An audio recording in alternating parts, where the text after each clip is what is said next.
Hello, everybody. Welcome back to another production meeting. It is just a duo again. Ryan and I are reviewing Fantastic Beasts: The Secret of Dumbledore Yeah, sequel. we are. Get Yeah, ready for a high energy video. I know. Gosh, yeah, you're gonna have to come down from this high.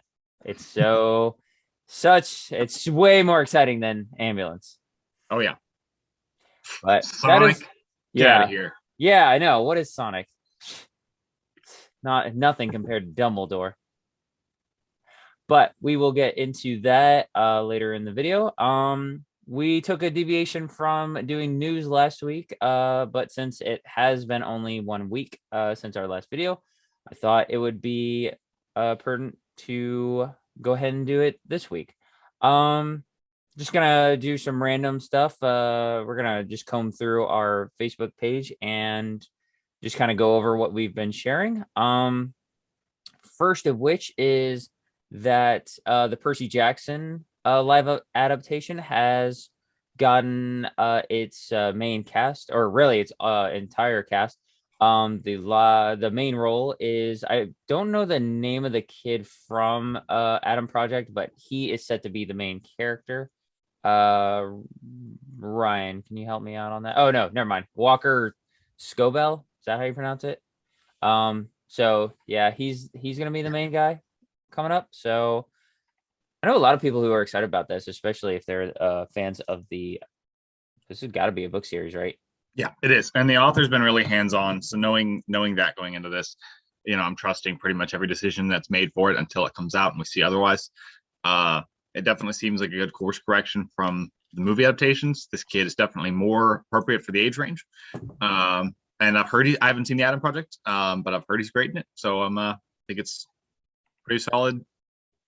I know. Oddly enough, I haven't either. But he just pictures alone, he looks like he would fit the role with what limited exposure I know of Yeah. it. So yeah, that's good. Next up we got, yeah, this is one of our why do we need this? The Spirit Halloween store is going to be adapted into a movie. Where basically one of the stores is haunted and something happens. Yeah. Uh Like I what? mean, if we of the why do we need this that we have to talk about today, this is I'd rather see this than Minecraft. Um I don't.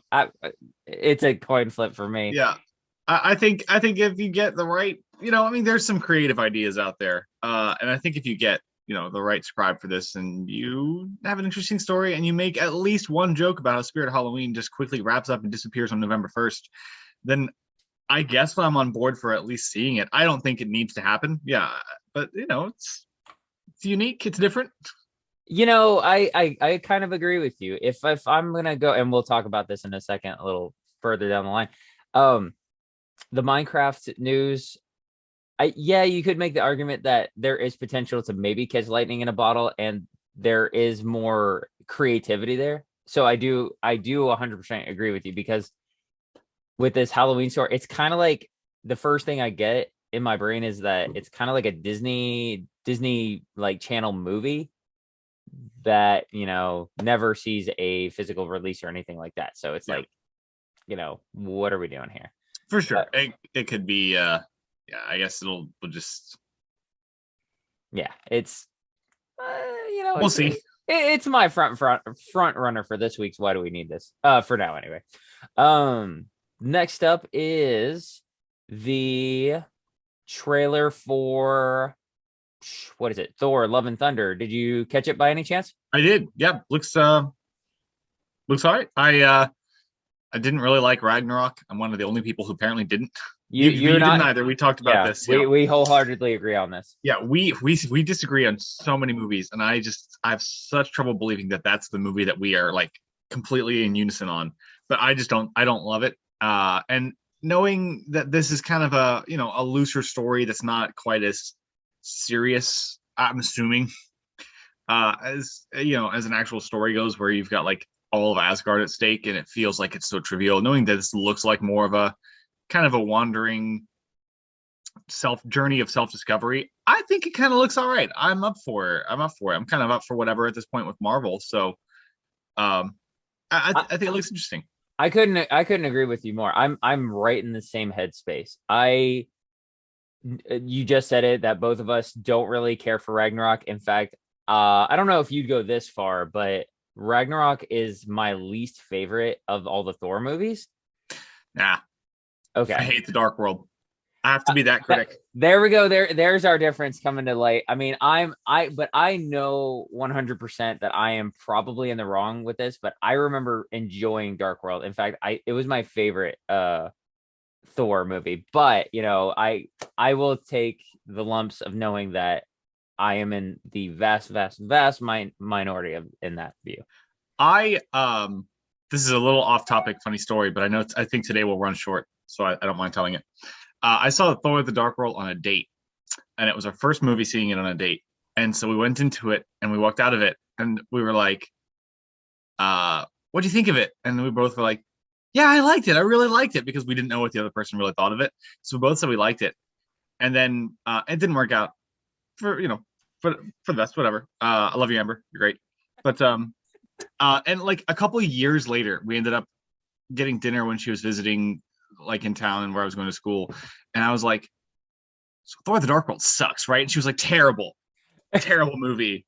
And we went like 10 years without no, not 10 years. It's not even 10 years old. We went like 5 years without telling each other that we hated that movie. Oh man. Yeah.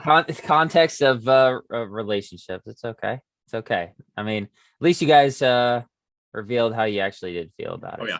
We express our true feelings about Marvel. Yeah, it's okay. No, I do not. I mean, this for me, there's nowhere to go but up. Even Ragnarok, watching it, and I'm like, I get why this is all. It's very consistent as far as what the movie's trying to be.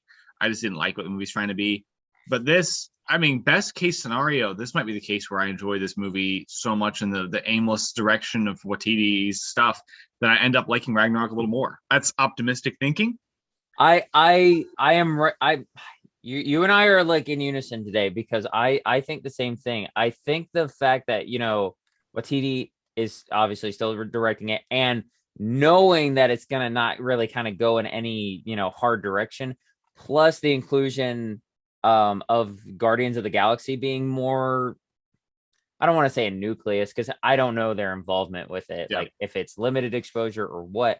But knowing that like improv comedy is going to be like the main focus, and like having that pre-knowledge, I think I will like this more, and then in turn go back and maybe appreciate Ragnarok a little bit more for what it is. Yeah, I didn't even think about that. I totally agree with you because I mean, you look at the tones of Ragnarok and Guardians, they've got very similar tones in their direction and their pacing and their humor, and you've got a lot of loose, playful dialogue with the actors, but it feels fitting for Guardians because Guardians started out that way and Thor did. Yes. So Ragnarok feels like it just kind of hits sandpaper.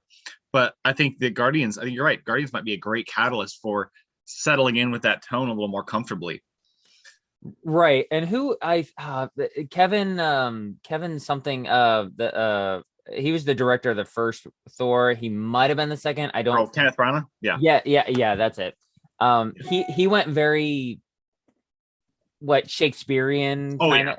So it was okay. I get that, and I actually kind of would have probably done that myself. And then going from that to, come on, man, let's just go loosey goosey with it. I Yeah. think that hard left turn made it weird for me. But now that I know that that's where it's probably going to go, I think I think we're set up for a better time. And a friend of mine was like, dude, I didn't even know that it's that soon release. It's set for, I think, July 6th, somewhere in July. And I'm like, I mean, I even knew that, and it caught me off guard. I'm like, that's only a couple of months away, 3 months away. So it's like, it's right around the corner. Yeah, I think they didn't want to release the trailer too early because they didn't want to overshadow Doctor Strange, especially because of all the production issues Doctor Strange may or may not be having, and its last minute runtime changes. And because I remember we talked, I don't know if we talked about it, but there was an article that was talking about how they were planning to do the Thor trailer for Fantastic Beasts. We didn't get that, and we got it like a few days later. So I'm wondering if they were just kind of deciding if they should go ahead and put this out because it's so soon. But I think we are also getting into an interesting era of, because we got the first Fantastic Beasts trailer a couple months ago. Mm-hmm. Yeah. Yeah, I remember So it was real early into this year, and that's when we got it. yeah, I think maybe it's part of it might be to avoid a Morbius, where the first trailer premiered 2.5 years ago, and we finally got the movie last month. People are like, you know what, we might be pushing around release dates. Who knows? Who knows what's going to happen next week? Let's just not push out trailers until a couple months ahead, and it seems to be working. Yeah, I agree. I think the timing is, if not perfect, like near perfect, because yeah, it gives you that cushion before Doctor Strange, and then it's obviously going to be included in its Doctor Strange trailer lists for darn near everything, or every theater's show times for Doctor Strange. mm-hmm. And yeah, and it's not that it's a good set of time between now and its, for now, hopefully set in stone release date of July, whatever it was I said. But yeah, I'm optimistic either way. I actually can't look I can't wait to see this. I think it'll be pretty dope, especially if it doesn't take itself too seriously, which it doesn't look like it will. What I think is also nice that we haven't talked about is that Branagh, if I'm not mistaken, didn't direct Thor: The Dark World, and I'm probably not mistaken because that's not a well-directed movie, and he's a great director. And Watiti is coming back for this one, so it'll be nice to have a director come back for another. So I think this will be also really tonally consistent, which will be nice, because I think Dark World missed opportunity. If they're going to do that change, which obviously they weren't planning on, Dark World could have been a perfect catalyst for it, and it just didn't go that route. Let's see. Alan Taylor directed the Dark World. And that is that pseudonym for it had no director? Apologies to Mr. Taylor. I didn't mean it in a bad way. I did mean it in a bad way. I don't like the movie. He directed well, at least he has credits for things like Terminator Genesis. Yes, and Terminator Genesis. Those are the only two things. Wow. He's a lot of TV work. Yeah, those are the only two things within the last 10 years that he's got his name on. Yeah. Lost and Game of Thrones, and I love, but I mean, you've got TV directors do not work the same way as showing up on a Hollywood set. It's the executive producers and the showrunners take. So it's, I don't know. We're talking about Thor. That movie's 9 years old. Let's move on. Yes. Exactly. So, all right. So next up we have a little bit of sad news. Mr. Gilbert Gottfried has passed away. I believe he was 67. He died, I believe, of there's a little bit more elegant name for it, but I think essentially it boils down to he had like lung cancer or something in that realm. So that's pretty call sad. Matt and see if he has an insensitive comment to make. I know, right? I'm kidding. I know he's thinking of us somewhere. Yeah. So, but yeah, very sad news. Rest in peace, sir. Next up, we have the TED series on Peacock. It has a synopsis. It's cast and nope, that was it. That's all I wanted to say about that. Basically, a number of details were revealed about TED, the Seth MacFarlane created series that is coming to Peacock. I'm like, this is cool, whatever. I mean, not really. I don't care about it. I've never seen either TED. Me neither. So, Seth MacFarlane, whatever, man. You created Family Guy. It's kind of lost its fizz for over 10 years, in my opinion. Cool. Whatever, man. Best of luck to you. Let's see. What else do we have here? Now, we knew we were going to get to this eventually today. This is going to be a highlight. The Warner Brothers decision makers have decided to essentially overhaul everything and start from scratch. If that, I think, is the whole case of just rebooting DC. Probably should have been done a number of years ago, but it's happening. How do we feel about it? It's like, to me, it's like you have a plate of food. It's always gonna boil down to food, It man. Well, is. that's I was that's trying how to think of anything other than food, and I was like, no, you've got a plate of food. food's You go to easy a to buffet. translate. It's all good, Yeah. man. Go ahead. You go to a buffet, you get a plate of food, and you're like, okay, I got some, let's say it's a Chinese buffet, you got some orange chicken, and you've got some egg rolls, and you've got some whatever, and blah, blah, blah. And you got like 5 different things in this tray, and you want to take it all home, so they packed it up for you, and you put it in the fridge, and you're like, some of that food was really good. So you leave it in the fridge, and then you occasionally take it out and you eat a little bit, and you put it back in the fridge. And you're like, oh, I want to keep eating that food. And then like a couple months later, you're like, I wonder if that food's still good. And that good food is completely ruined by the bad food. And you probably just should have thrown the whole thing out before you got attached to that orange chicken. Jason Momoa might be the orange chicken of this conversation. I'm not 100% sure. I kind of lost it a little bit. My point is, it'll be a shame to see how wholly they scrap these, because now we have, and thinking about the way they will overhaul this, we'll probably keep Robert Pattinson's Batman, Joaquin Phoenix's Joker, and not really do much of a connected universe. And we'll probably just reboot everything else coming out. Mm-hmm. Yeah. Probably, I don't think Flash will see the light of day either, but we'll talk about that later. So I've heard like Ezra Miller, not his Flash, but the TV Flash is fairly good. And I didn't know if that was, I'm sure there's talk. And if I talk to somebody else who's like a big fanboy of it, they would tell me, oh yeah, that's the case, that it is coming to the big screen at some point. But yeah, Ezra Miller, dude, man, he is stepping in it left and right. I think arrested either 3 times in the last 2 weeks or 2 times in the last 3 weeks. I think it's 2 times in the last 3 weeks. Yes. So yeah, if we had recorded this yesterday, he wouldn't have been in jail again. Yeah, we would have only been talking about that one time. Yeah, like Ezra, come on, throwing man. chairs at random people. So I think he's pretty much sealed his fate the rest of the way. I would argue that Henry Cavill might be the orange chicken. Oh, that's fair. That's fair. Yeah. If he weren't, so I was thinking, like looking at it, and I'm pretending Wonder Woman 2 was not really bad. Gal Gadot is great.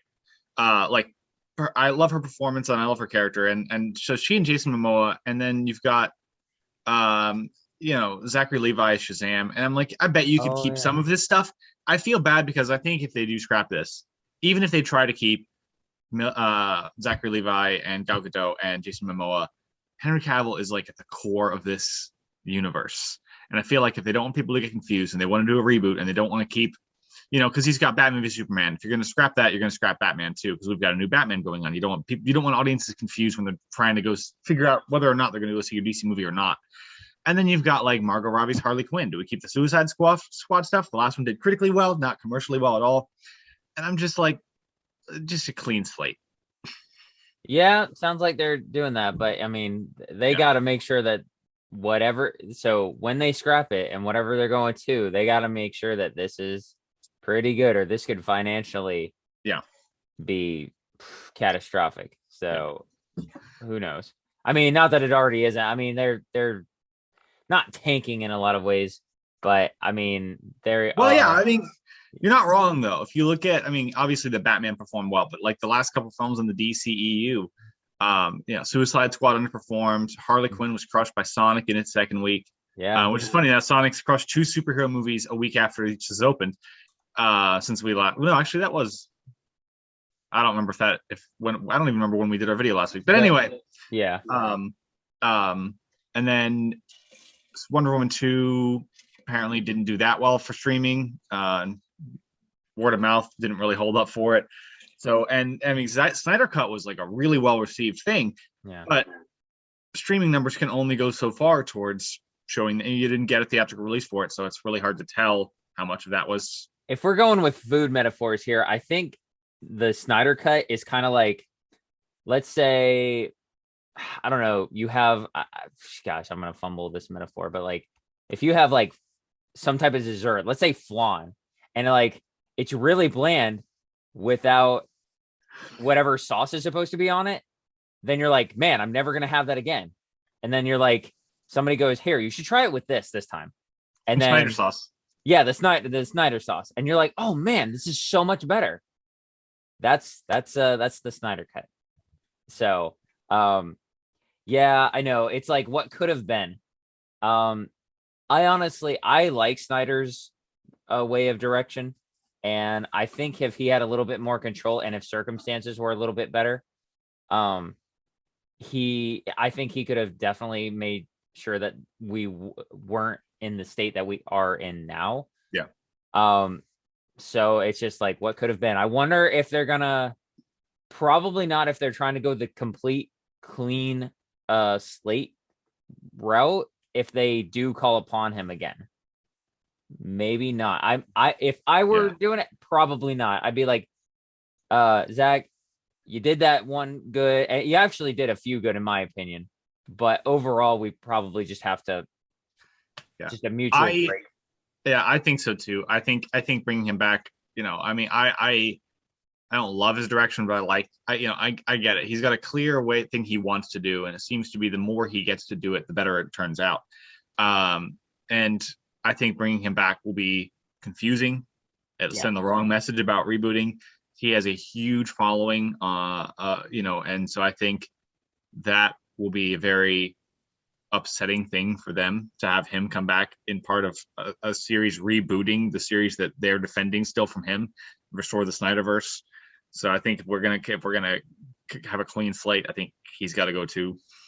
Yeah. Yeah, and I mean, I bet it's a mutual kind of thing. Like, I'm sure he would want to keep doing it, like for Mhm. sure. Like, if they asked him, he'd probably do it, but he'd probably wouldn't feel like very heartbroken if they didn't approach him with it. Yeah. So I think for both parties, it's beneficial to kind of just move on. You do your thing, Zach. You go move on to whatever crime drama you're gonna direct. He just and his sci-fi production started or sci-fi film started production like today. I saw that right before we started. Oh, Don't remember the name of it. But so he's obviously content doing whatever he wants to do anyway. well, that's sub news. So So, there you go. All right. Well, you go, Zach. Do your thing. We can't wait to see it. Next up, we have.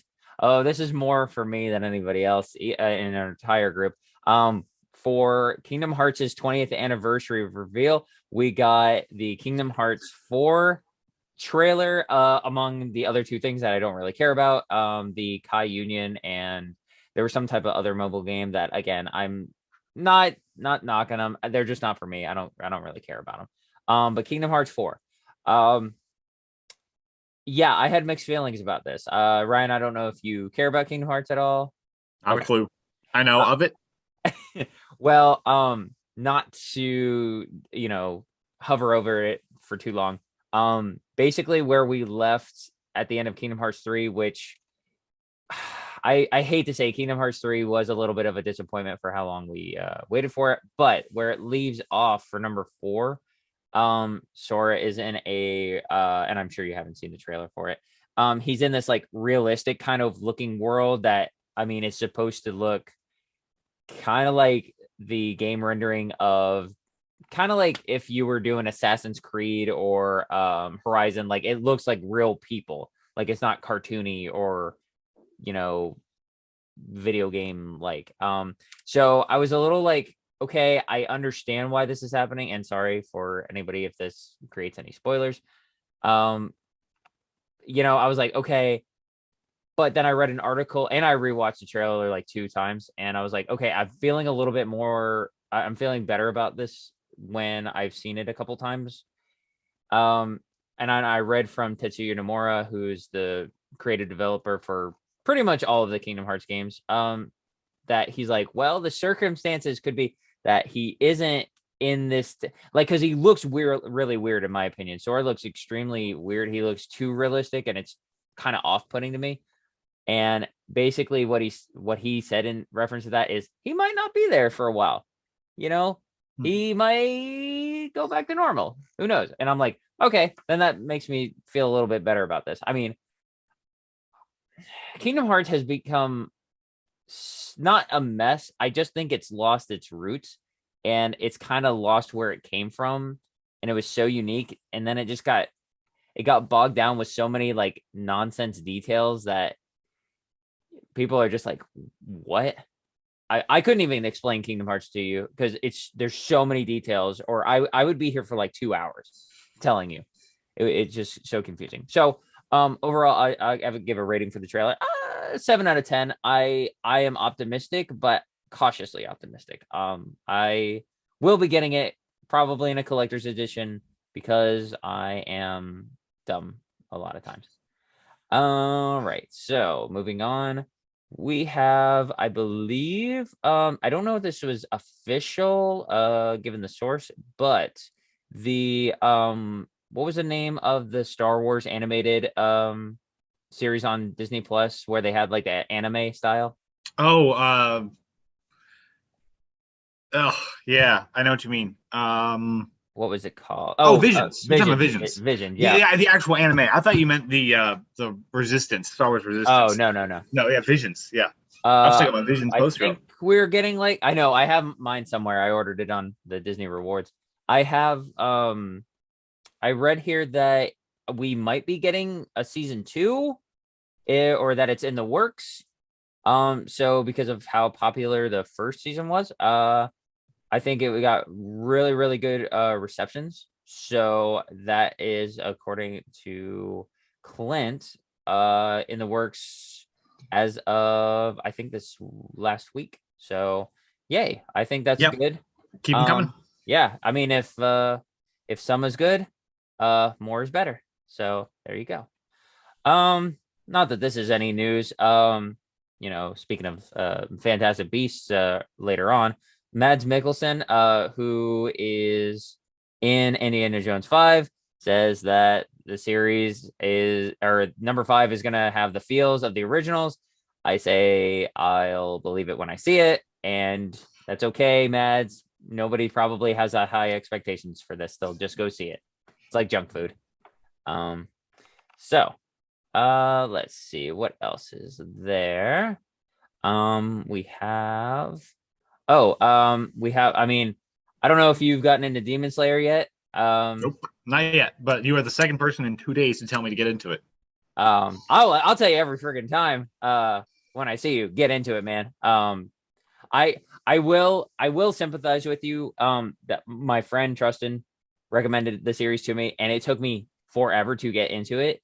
And then once I did, I was just like, I'm a huge fan now. Like I have to watch every episode that comes out. So like I literally can't wait. Like I will throw things that I can't, Um, but we are getting we got a little bit of the snippet for the Swordsmith Village arc, which a little, not spoiler, this is not a spoiler at all. How the anime does its seasons, they don't do seasons, they just do arcs. So like the yada yada arc, the entertainment district arc, the Mugen Train arc. So they just go chunk by chunk by chunk. So there's not really ever going to be like a season 2 verbatim, but I am extremely excited. The entertainment district arc, which I just mentioned, is so good. It's one of the best things I've ever watched, like in a show ever. And that, I mean, that's saying something. So we got a little bit of a trailer for that. So I'm excited. I don't remember it giving a release, but I could be wrong with that. But yeah, I'm looking forward to that. Let's see. Steven Yen is back in the recording booth for season 2 of Invincible. So yay. That is in the works if it hasn't gotten already done. I think that's saying that he's starting to do his part. So I'm sure it's been in the works, but I'm excited about that. Yeah, the production schedule of this show doesn't necessarily have me worried for Invincible. I think Invincible is really good. I'm excited for more. It has me worried about, like, I want them to already be working on season 2 of Vox Machina. And now that we're just now finding out about Invincible, and I'm like, oh, do I have to wait a year and a half to get this news for Vox Machina? Yes, you do. So, I might. I'm just gonna have to watch it for the third time. You just got to distract yourself, Ryan. You know what's going to happen because I've heard nothing but really good things about Vox Machina. Oh yeah, if they get canceled, they'll just crowdfund it. Yeah, right. Let's see. I think we're getting near the end of our news segment. Let's see. I think there was that tidbit about Jason Momoa starring in the what's the game? Minecraft. Minecraft. Yeah, live action adaptation. Um, I shared this and I literally said it felt like somebody put a random word generator into a sentence and said blank is being made by blank in a blank adaptation. And I'm Movie like, Mad Libs. That's how Chris Pratt got the role of yeah, Mario. yeah, Give me an actor. yes. Give me a Nintendo franchise. Yes. Somebody is. Yeah, that's exactly what it feels like. And but I am on the record for saying a little bit earlier that I think that this has possible potential to catch lightning in a bottle. I am sorry. I am, and you're gonna be like, oh, this movie. You're trying to forget this movie is the infamous what is it? Mobile movie. That's the what is it? Isn't it isn't that the name of it? That's what first comes to mind when I think of this. The Emoji movie or Playmobil movie? Playmobil, right? Playmobil. That's it. Yeah, that one. I mean, they're both garbage, so you know. Yeah, yeah. Which garbage would you like to compare it to? My food comparison for Playmobil is like if you took trash.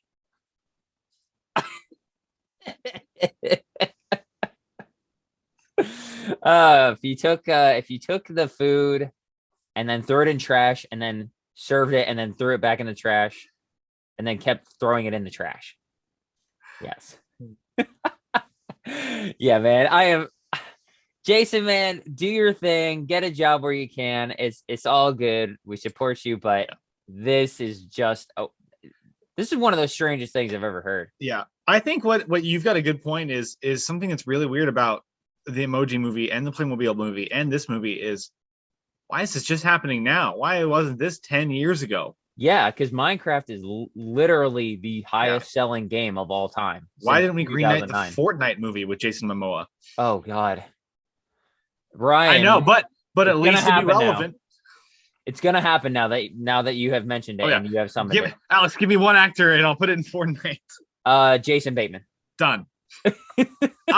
You know what? I would watch the heck out of a Fortnite movie with Jason Bateman. See, you completely sold me on that. This is how things start, Ryan. We can't be doing this. We can't give the internet ideas. And Charlize Theron, and she can be the season veteran. He's the one who's there, and he doesn't have a clue what he's doing. It's an action comedy. And Mel Gibson. I'm sold. I'll go see it. Honestly, I mean, all joking aside, I think we actually pitched a better idea than the Minecraft movie. Let's see. I think we are we are almost caught up. Today actually we got a little trailer. Didn't know that this was happening.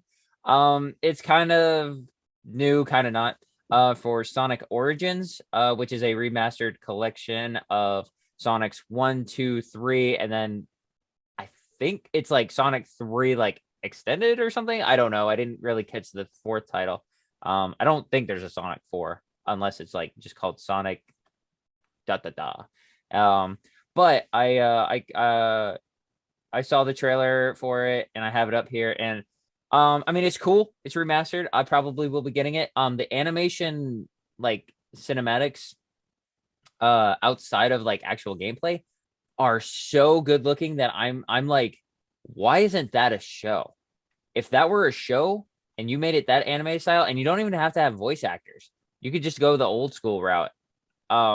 I would be so invested in it. It's not even it's not even funny. It's crazy how good looking it is. So, but that is scheduled for June 23rd of this year. Actually, the day right before my birthday, and I will probably be asking for it. So yeah. I think that is all the news we have for today. Unless you have something. There is one bit I think you missed, but it's not a really definite thing, and it's a great segue. I was going to bring this up when we were talking about the Warner Brothers shakeup, but I guess speaking of the Warner Brothers shakeup, they were waiting to see how well this film did to see if they'll move on with any more Fantastic Beasts series. Yep. Tanked in the U.S., did really well worldwide.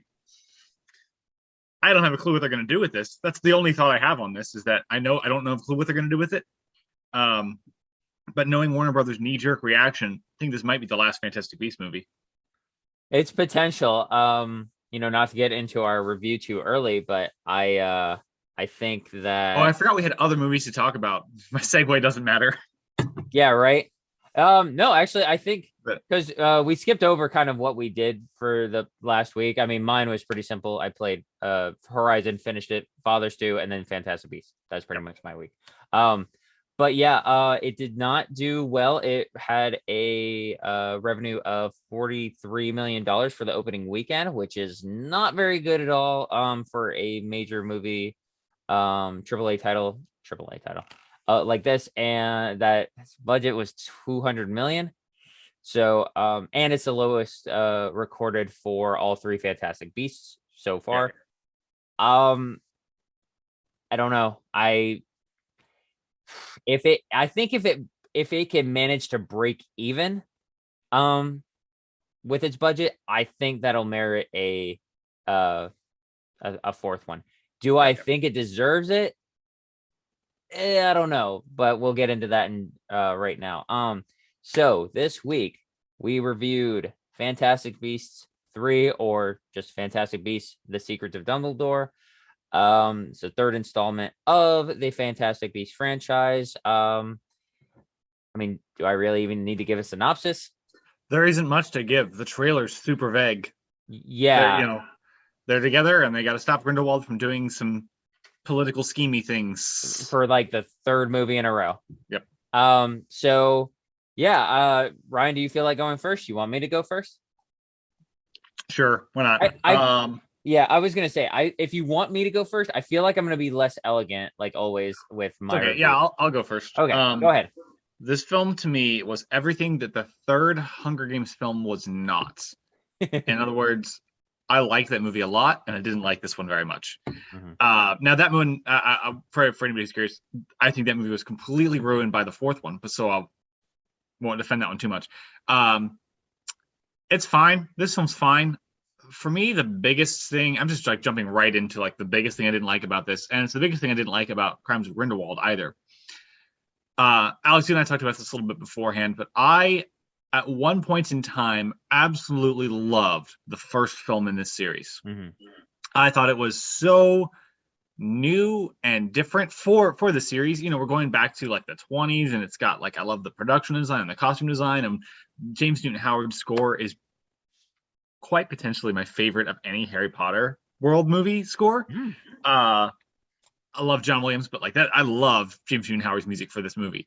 And it was so fun. I love the way they balanced the light, fun tone and story of Newt going after these beasts that are loose. And there's this political scheming starting to happen all about this obscurial. And I thought it was interesting. It was pretty self-contained until right at the end. And they're like, oh, it's Johnny Depp the whole time. Spoilers for the first Fantastic Beasts.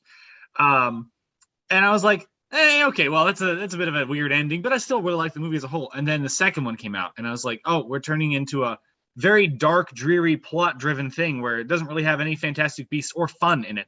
And the third film was a continuation of that. And I feel like, and we were also told that this wasn't going to be a Harry Potter prequel, and this one's just Dumbledore. Like, I feel like we were this whole series has kind of been like a red herring of what this series was going to be in the first place, and it feels like it's already ventured way too far away from what I liked about the series in the first place. That is to say that this film is dark and dreary and not very interesting, and not much happens, and from beginning to end there's not much advancement made in the plot. Yes. So I wonder why I should care about it in the first place. Now, that said, I think there's really good things in this movie. And so there, the performances are all really fine. I don't really feel like talking about Mads Mikkelsen versus Johnny Depp, but he is a really good Grindelwald in his own. And for the movie, kind of a political drama almost, where it's like you've got the two kings on the board and they can't move against each other, so they've got to have all their pawns moving. And I think he did a really good job for what the role demanded of him. I don't think he should be in the role, but I'm glad he's doing a good job in it. Not that he wouldn't be great. Pick one. We had Colin Farrell, then we changed it to Johnny Depp, and now we have Mads Mikkelsen. So it's hard to connect to this villain. It's hard to connect to this series. We're swapping out half the cast every movie now. Tina's barely in this movie. We don't know why. I haven't heard anything of behind-the-scenes drama. She's just not here for most of it, and it's super obvious. I think her presence is sorely lacking. major decisions made at the end of the last movie don't really have weight in this one at all. Mm-hmm. So the good things in it, it's got a really fun score. Jude Law's great, of course, and Eddie Redmayne's great, and it's got some really fun moments. The actor who plays Jacob Kowalski, I can't remember the actor's name, Dan Folger something, always steals the third movie in a row. He's great. It's just not that interesting. So for me, it's a meh 5. Some days I wake up and I'm like, you know what? I kind of enjoyed that movie. And if we keep going and this series gets better, I'd watch it with all 5. But if we scrap it here, I don't think I'll care too much. Yeah, I think we're in kind of the same boat here. I think we're gonna agree almost all the way through. I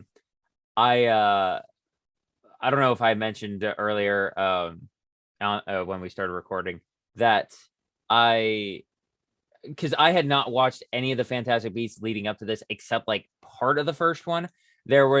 I think it was the timing of when I started it. Like, I think it was real late and I just didn't finish it. So in preparation for this, I watched Fantastic Beasts 1 and 2, and then watched the third one yesterday. To give a little bit of a review over everything altogether, I personally am not really that into all of these. I think they're all okay. The first one was okay. The second one, here's the thing about the second one. You said that it's dark and a little dreary, no fun, and it's a plot driven. I think that's why I appreciate it a little bit more. If I have to say that one of them is actually my favorite, I actually think that Crimes of Grindelwald is my favorite just because of the dark tone of it. Because I think of where they were trying to go with it, and it's that he's by the title's sake, he's the focus. So it should be darker. I think that's why I appreciate it a little bit more. But I'm in the same boat as you about comparing Johnny Depp and Mads Mikkelsen. It's kind of like both are good in their own right. Like, I dug Johnny Depp's way of doing it, and Mads Mikkelsen is actually fitting for the way they wanted to, like, the whole, I don't know, spoiler alert, I think this has been all over social media anyway, the whole relationship between Dumbledore and Grindelwald. I think had you pursued that with Johnny Depp, it would have been very awkward, and it wouldn't have fit. Mads Mikkelsen I think it just works a little bit better for him. But not to get too much into there. Like you said, he's fine. He does the portrayal well. I think the only argument I would say about his performance, and his performance is fine, he just doesn't stand out like as a villain in a magical setting. Yeah. As opposed to just kind of any other thing that he's a villain in. But again, that's not knocking him. It's just kind of like he doesn't stand out. I guess there's the two extremes. Johnny Depp was like way, way crazy looking, and he overfit the part. And then Mads Mikkelsen kind of underplayed the part, if that made sense. Like, but he didn't perform bad. I'm right there with you. I think he did well. The story is a little bit of nonsense in this, or maybe a lot of bit of nonsense. I sat there after like the first hour, and I'm like, wait, there are so many moving parts in this. I kind of have lost track of what's happening. Yeah, and the movie has an excuse for it, and I don't think it's a good one. Yeah, I think one of the issues is the progression from the previous one to this one is not very well carried out. Like, okay, if you take this movie by itself, I think it's a little bit better. But like, so the relationship between Newt and his brother, what is it? Not Tumnus. Theseus. Theseus. Right? Yeah, Theseus. That's right. It's you learn a little bit from Crimes of Grindelwald, and I'm like, okay, cool, that's great. But you don't learn anything new from this one. Like, they don't develop further into that. Not that we need that. It's just like, if you're going to look as though you're going to mention it or hover over it for a while, we should probably learn something new. Yeah. So I thought that was a little odd. The character development in this movie, I think, is one of the worst things about it. But that goes hand in hand with having too many moving parts. You have way too many characters and you don't know what to do with them. Like a lot Yeah. of people are just there. Yeah, we have like one of the Lestranges is back Yes. just to stare grimacely and then not matter, and then we don't care about him. And then there's a pivotal moment where it's like, will he do this or won't he? And I'm like, I don't really care either way, and Yeah, nothing's at stake here. So that's exactly right. It just, there's no motivation for being like emotionally invested in this. Like either way, you kind of get gypped. So, yeah, another thing, and calling back a little bit to our WB Ezra Miller discussion, I kind of feel for him in this a little bit. This is one of the most frustrating things about this entire franchise is they leading into like the end of the first movie and then all throughout the rest of the series, they keep making it the chosen one kind of plot line, and he's supposed to be it, and they cannot decide if they want to do it or not because they keeps getting mentioned like the Crimes of Grindelwald, like, all right, we will develop, like, here, you're gonna be the one, you will lead, blah blah blah, and like finishes off with him like blasting an entire mountain, and then they keep sidestepping him. He yep, gets no screen time. He gets a scene with Dumbledore, and that's about it. And I'm like, make him the lead or don't. yeah. Please decide. This is irritating. That is the number one most frustrating thing about all these movies. So that just drove me nuts. I was like, do it or don't, man. But Yeah. overall, yeah, go ahead, Ryan. Oh no, I remembered it, so I was gonna say it before I forgot it. And this is a mild spoiler. There's one scene that gave me probably the best laugh of any movie I've seen this year, where there's like a little bit of a kind of a prison break going on, and a lot depends on the Niffler and Pickett. Oh yeah. And there's a moment where it's like this dramatic. I don't know if I want to talk about it because it's really funny, but we're also saying it's probably not worth rushing out to see. So I'm going to talk about it. But that moment where the Niffler like jumps up and Pickett's flying down with the wand, and he's going to catch him, and he goes like right past him for the gold that's falling. I got such a good laugh out of that. So I just wanted more of that, more of like the creatures from that, because I was like, there's definitely a little bit of magic left. And the scene where they're doing the whole crab walk thing, I was like, this is a charming scene, not in a charming movie. Right. And it's funny about that scene is we saw that at least in the first trailer for it. So we knew it and it still was amusing. Yeah. He steps on the see, I'm laughing about it now. Like it's just this could be a really good series. Yeah. I don't think Creedon should have been in the second and third movies at all. I thought it was a really sad ending to a really fun movie for the first movie when he dies, and then he's back, and I'm like, oh, great. And then Ezra Miller is like the most boring performance in these movies. Yeah. Like, why do we need it? Like, it goes with what I was saying. Yeah. Like either use him or don't. Yeah, because clearly this movie, unlike the last one, doesn't think he's important, even though what I'm assuming is the title is, well, I'm assuming that the title is alluding to his backstory, not Dumbledore. Because if it's not, I don't have a clue why it's called Secrets of Dumbledore. Yeah, that's another thing is like the title just kind of, it doesn't make no sense. It's more like I don't understand, like there's different routes you can go to connect with that title, and it's like, okay, is it because of this? Is it because of this? Or is it because of this?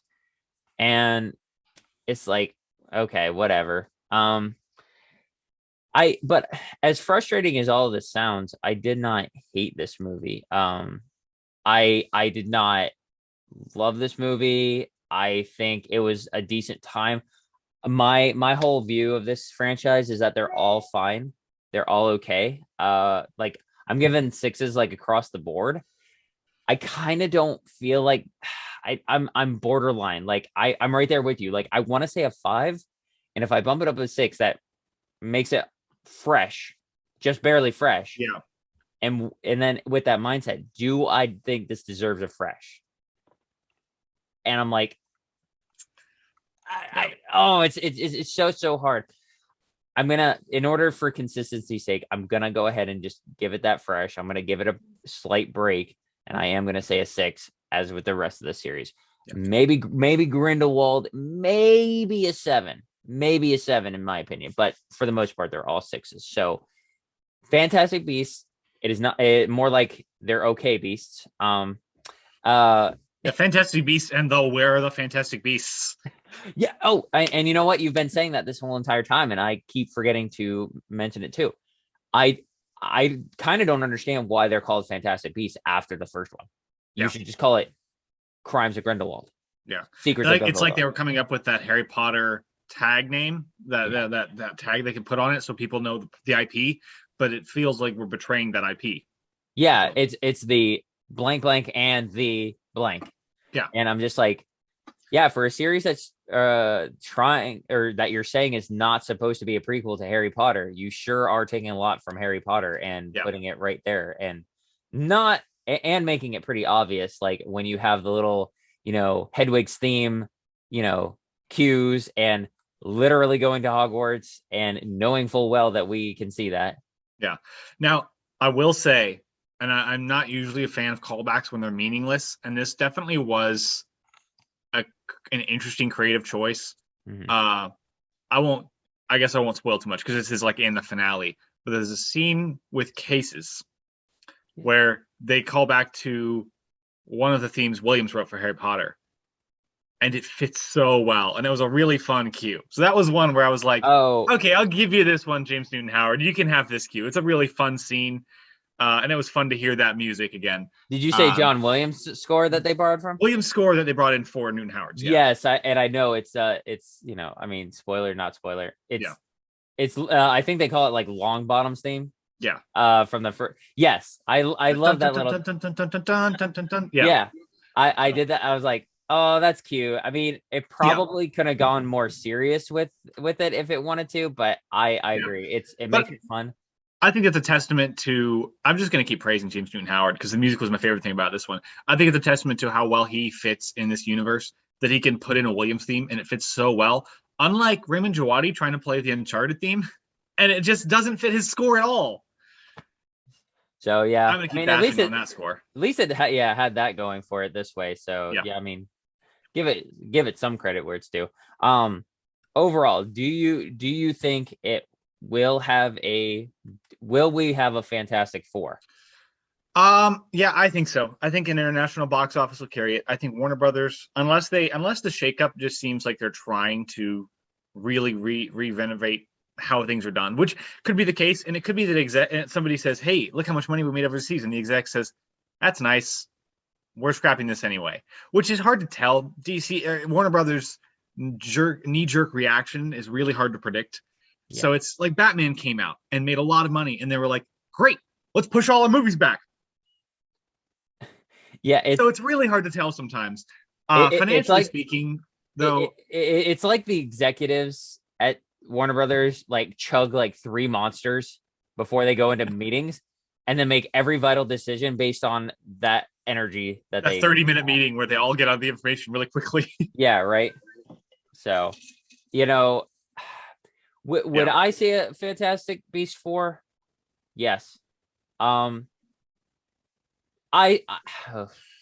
think overall I've enjoyed the series a little bit more than I've disliked it. So I think it deserves it. And like you said, internationally, it'll keep it afloat. So who knows?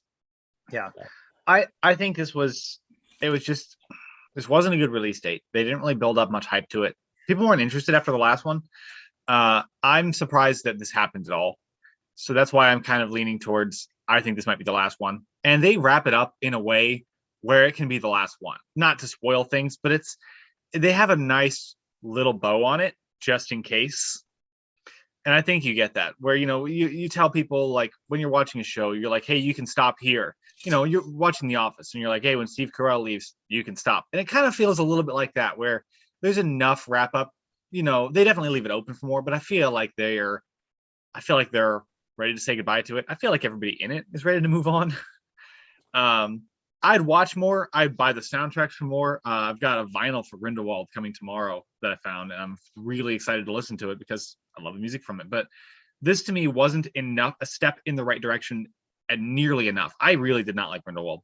And for me, you were talking about the plot. For me, it was just that we spent like 45 minutes of that 2 hour plot with the Lestrange family only to have it not matter. And I'm like, why are you literally wasting my time? And movies that waste your time, I can't say that and not talk about Last Jedi, and I enjoyed that movie. But like, there's similarities to movies that don't learn their lesson about wasting your time. And this movie wasted a lot of time. And I feel like we could have learned from Grindelwald a little bit more about how to get your film up and going and how to keep your pacing better. And I don't think this one had enough of a lesson. That said, I don't think Warner Brothers cares. So if we get another one, I don't know if it'll be better. That's my only fear. Yeah. You make really good points. I the one thing I'll disagree with though is well, you do say that it leaves open ended.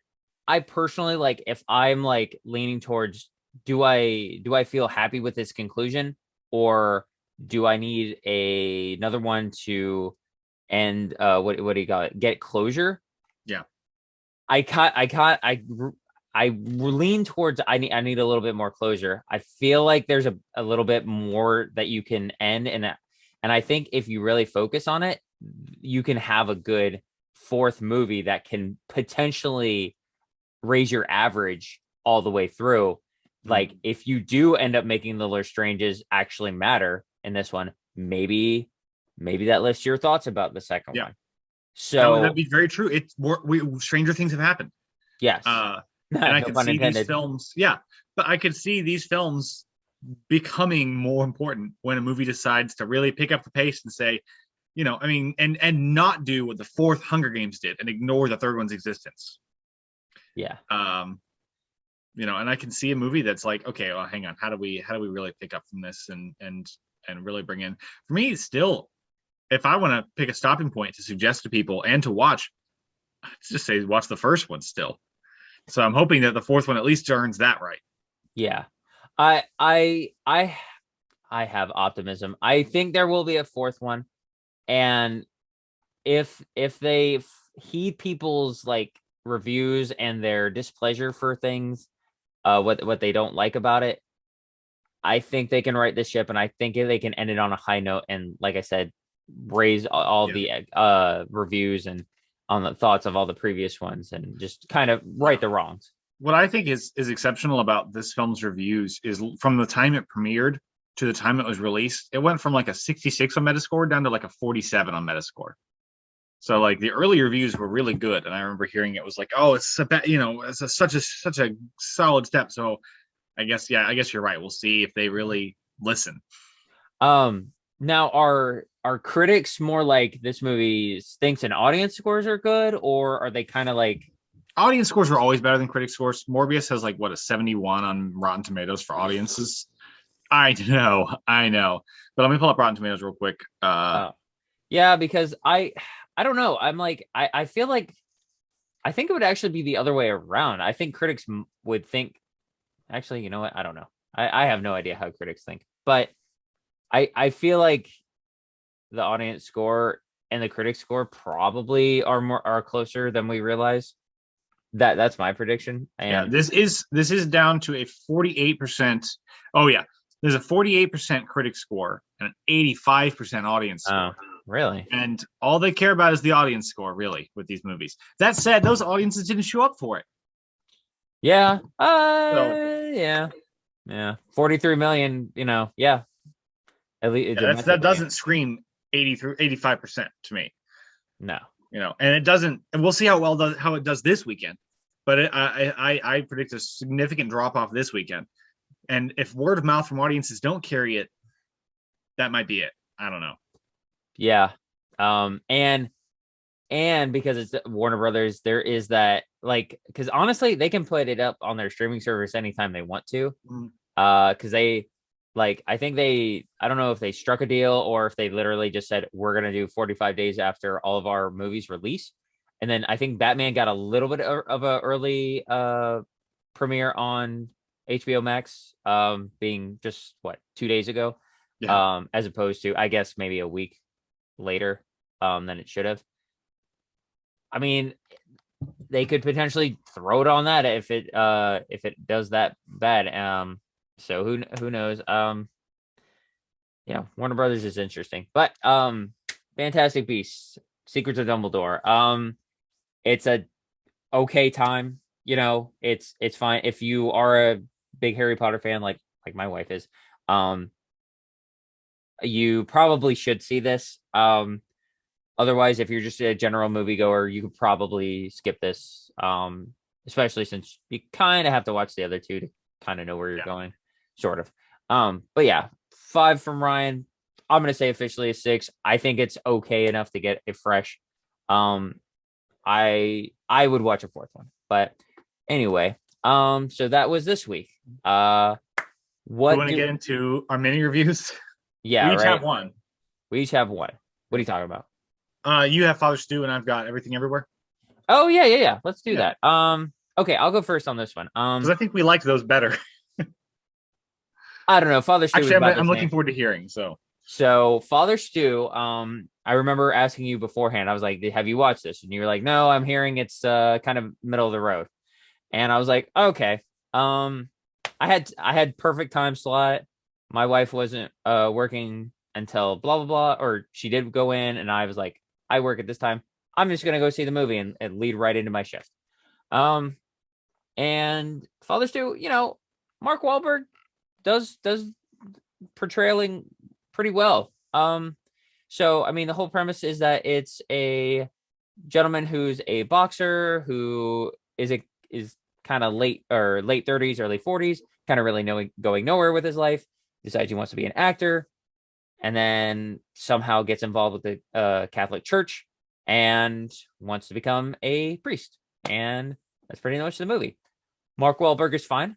Mel Gibson is in it too, if everybody forgets, as I often do. He plays the father, and it's fine. The story is not particularly great. Like I don't find it like totally gripping.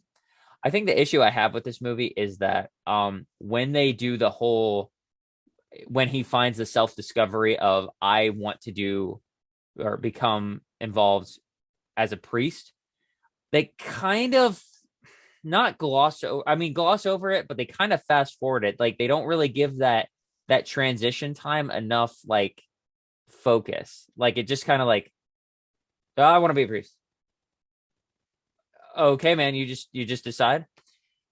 That's my opinion. I felt it a little quick. I think the best thing about this though is the makeup department, or I don't even know if it was makeup department because uh spoiler not spoiler, this is all a true story. So um the character Stu ends up with a, what is it, what's the terminal, or not terminal, but what's the disease, shoot, it's like cerebral uh Mhm. uh Palsy. yes. Yep. And so his body's starting to wear down, his muscles are starting to deteriorate. He, his legs are basically down to just nothing, and he's in a wheelchair. He's essentially almost bedridden. Um, and he's gaining a lot of extra weight. And right at first, I couldn't tell if he was actually gaining weight or not. I was just like, okay, maybe it's just the angle or what. And then his face started to really like blow up, and I was like, okay, he's gaining weight, and I don't know if he literally gained weight for the role or if they progressively like put makeup on him, or did cosmetics to make it look like that. I don't know that case. So if it is the latter, good job, because it really progressed well. There's another movie that did that we talked about within the last year that progressive makeup did phenomenal. I think it was somebody who was like progressively aging like rapidly, and like that just they made him look like 30 to 35 really good, and then 35 to 45 really good, and they did that really well in this too. But overall it's fine. It's a fine movie. I don't know if I'd own this, but I don't regret seeing this. Um, Yeah, I'd say it's 6. You know, it's it's kind of like what you were talking about before. It is one of the worst kind of movies in that it's not great or it's not good, but it's not bad. It's kind of just a time waster. Yeah. I wouldn't say that exactly. So I would say get it on Redbox and give it a try, but it's not one of those if you miss it, you know, you're gonna really regret it. So I mean, go see it if you don't really if you don't want to get to your backlog and you just need something nonsense to watch for a second. So I'd say a 6. Decent enough. Fathers too. And what did you Fair oh enough. you reviewed now I Everything couldn't Everywhere All at Once. yeah, I couldn't get to this one this week. I will get to this one next week, but I will hear what you have to say today. So Everything Everywhere All at Once is a fairly independent film by the Daniels, who are two directors who did the 2016 film Swiss Army Man, which was another festival run. And this one, Everything Everywhere, had a good festival run before it. So it's bordering on what an indie film is essentially, but it got its wide release. It got a slowly wide release. So it opened and then opened a little bigger and opened a little bigger, and it has done pretty well so far. The film stars Michelle Yeoh as she's a Chinese immigrant who owns a laundromat with her husband, and her life is stressful. She's got a daughter who she's having trouble connecting with, and a father who is a little disapproving of the way their life has gone, and a husband who, you know, they're having trouble connecting, and they're dealing with the IRS. And also an alternate dimension version of her husband says she has to save the multiverse by loading other multiverse versions of herself into her own consciousness. So there's that. The film is crazy. It's an action, comedy, drama, romance. It's got kind of some of everything in it. And if you are up for one of the weirdest films you'll probably ever see, now I'm not talking about like little films like Rubber about like the tire that blows up people's heads, but as far as like mainstream films go, this is a really weird film.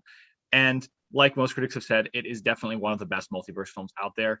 The Daniels typically pick on things they don't like in movies. Swiss Army Man, they didn't like kind of emotional dramas or musicals, so they decided to do both in a very sarcastic way. This does not scream sarcasm quite as much, but there's a lot of multiverse humor in here about how silly the multiverse concept is. But it works into the themes, and with all the craziness and genuinely incredible action scenes and surprisingly really moving performances. And in fact, this is probably one of the best performances I've seen from Michelle Yeoh, who's really had like a career resurgence in the last couple of years. Mm-hmm. Not that she went anywhere, but she's been in a lot of stuff the last couple of years. Mm-hmm. COVID aside, that and on top of that, you get some surprisingly potent themes where I think the film misfires just a little bit. There's some really weird elements to this movie, and I don't even want to talk about all the multiverse things and how the plot begins to really devolve essentially in a good way. There's a plot, and obviously there's a plot, but like it's not just nonsense. And the film tries to kind of hit you with a gut punch theme, and I don't think it really knows what it's trying to say. It's definitely saying it. It's definitely there. I'm not sure it means as much as it thinks it means. And that does remind me of Swiss Army Man, which I think is a really good movie. If anybody hasn't seen it, really fun, really weird.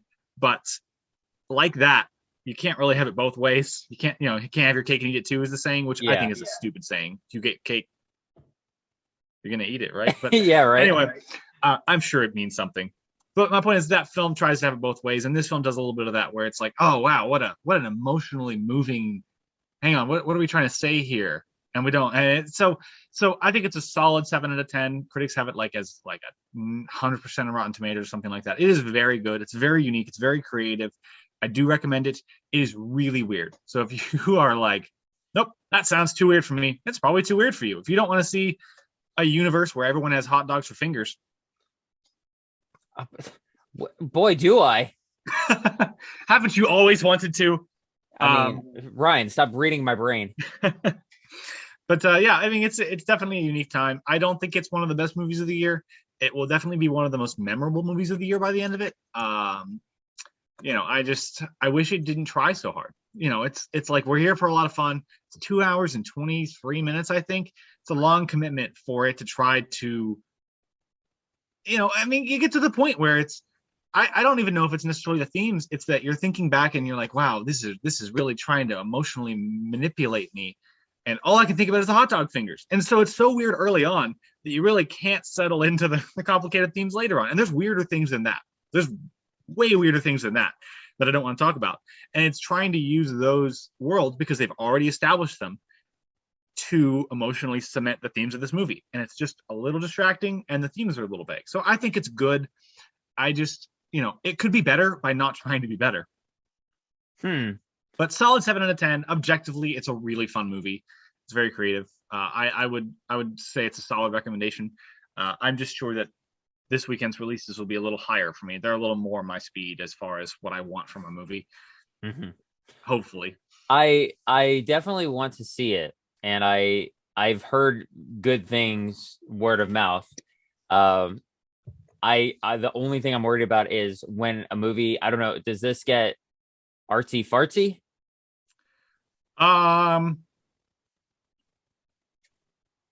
Okay. I mean, here's the thing. Here's the levels of like artistic nonsense movies, and I like a lot of them. But you've got like art house movies where it's trying to think of an example that's not Swiss Army Man. It's like the indiest movie of all time. I guess come on, give me an example of what artsy fartsy you think it might be. Well, the first movie that comes to mind, I don't know if you ever saw, like, because I heard that critic scores were great for this, but audience scores stunk for I think it was called Goldfinch. Yeah. Oh, I hate Goldfinch so much. Okay. No, it is like this is kind of that thing where this is one thing I like about these directors is they don't like that heavy hitting nonsense. Okay. So they satirize it as much as possible. It just doesn't really stick in this. So it does kind of go for a kind of an emotional ending, but it's not like somebody has cancer and something else is trying to. It's not like there's a drama and an art robbery happening at the same time. There's not that nonsense. Okay. Or it's not as aimless as, and I own this movie, I like it, but Patterson, where it's like, oh, here's a 2-hour movie about a bus driver. And his name's Patterson, and he lives in the town of Patterson, and that's the plot. And it's a good movie, but it's super artsy nonsense. I feel like this Swiss Army Man, even where it's like, Daniel Radcliffe and Paul Dano, but Daniel Radcliffe plays a dead body. And that is more. It's the same director duo, so it is more along the lines of this. But this at least really justifies its nonsense to the point where some of the satire is really entertaining. And I don't want to give things away. And the way they make fun of these, it's just unfortunately distracting later when it's trying to be a little more emotional, and I wish it weren't. So I wonder if in Patterson the main actor changed his name to legally to Bus, so then it's Bus Driver. Because it's Adam Driver. Yeah, because I just looked it up. I was like, Brian, you're making this up. This isn't a real thing. Oh no, I could pitch you so many movies right now, and then I could walk over and grab them. Oh god, that movie about the tire, it's called Rubber. It's about a rogue tire who blows up people's heads with his mind. It's a 2010 film, apparently, with people in it. Nobody of consequence. Yeah. It's a French film, apparently. So I don't know if it has dialogue because there's an audience. There's a crowd of audiences, a group of audience members in the movie watching the events transpire through binoculars. That is so weird. Do you own that? If you think that's a little too weird, this probably does have some elements in common with Rubber. Oh god. Well, I think the concept of that is just really weird. Whereas this one, like, I get the concept and then just weird things happen. Yeah, this is like, the pocket dimensions all get really bizarre, and even the fourth wall ends up being something questionable in one dimension and things like that. But they're not, obviously the plot lends itself to those really working for like a character arc and her learning to like and got something I didn't talk about is James Hong, Hollywood veteran, plays her aging father. And this man goes from like an old grumpy man in a wheelchair to one of his multiverse forms where his wheelchair turns into like a transformer thing. And he's just so funny in this movie. I love him in everything I've ever seen him in. He's great. So yeah, from the description of this, the weirdness happens in a way that I think will find appealing. Yeah. Or that I'll find appealing. And so I mean, regardless, I'm going to watch it. Like I will have so many things to review next week. Which leads me into what we shall review next week. Oh yeah. We have at least three major theatrical releases this upcoming week. I say major, air quotes. Yeah, they're big. They're big.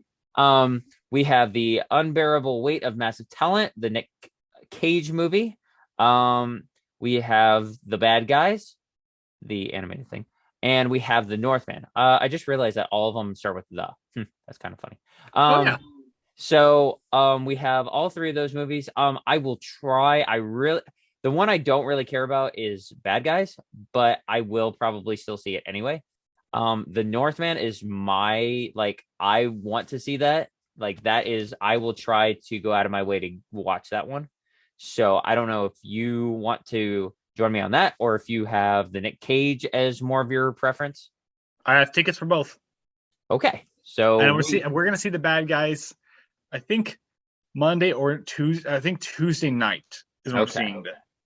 Good. So if we end up doing our video next Wednesday, then I will have seen that. Because I think that movie does look fairly interesting. The reviews are really mixed. Like it's got a 50 something on Metascore, but a 90 something on Rotten Tomatoes. And I'm like, ooh, well, critics either all think it's all right, or some of them love it and some of them hate it. So I'm curious. Are we talking about Bad Guys? Yes, Bad Guys. Northman and Unbearable Weight, both of them have fantastic reviews. I'm sure that they'll both be great, and I'm sure you'll love the movie where Nick Cage plays Nick Cage just so much. Yeah, I've already read. I posted that I saw gave it a 8, and I'm like, yeah. Who knows what that means? So, but yeah, so let's go ahead and we'll just say we'll do all three of them next week. I probably won't be able to get to all of them, so I will try to. Well, plus I have to watch Everything Everywhere, so I'll have that my miniature review for next week. So one of you already has. You just have to find the version of you. Yeah, right. Contact that version by eating a ghost pepper blindfolded. It's a weird movie. With colored pencil fingers. Yeah. You have to do the joke is you have to do unconventional things to contact. It's like versions of you where that version of you happened because of the thing. So you've got to find out what that thing is. So it's like he's like the one point her husband's got to like give himself 4 paper cuts between each finger. Oh God. So it's weird. But yeah, so this universe's version of Alex will have to go watch it and review it along with what we have next week. So The Bad Guys, The Northman, and The Unbearable Weight of Massive Talent. So that is in store for next week. So, but Ryan, do we have anything else to talk about? Anything pressing? I think we're golden. Okay. Well, I'll try to talk about Horizon when I finish it. I know you finished it this week. Yes, I will look forward to your thoughts, and we can pretty much do a whole video. Yeah, I think we'll have to do a whole Horizon video. Exactly. That's exactly where I was going. So we'll have to be on the lookout for that. We're waiting on Ryan. But anyway, thank you guys for watching. Oh, we are on Spotify. We are on Apple Music, or Apple Podcasts, I'm saying, Amazon, and we have these YouTube videos too if you want to watch us talk as opposed to just listening to us. But anyway, thank you guys for watching, and we will catch you on the next video. Peace. See ya.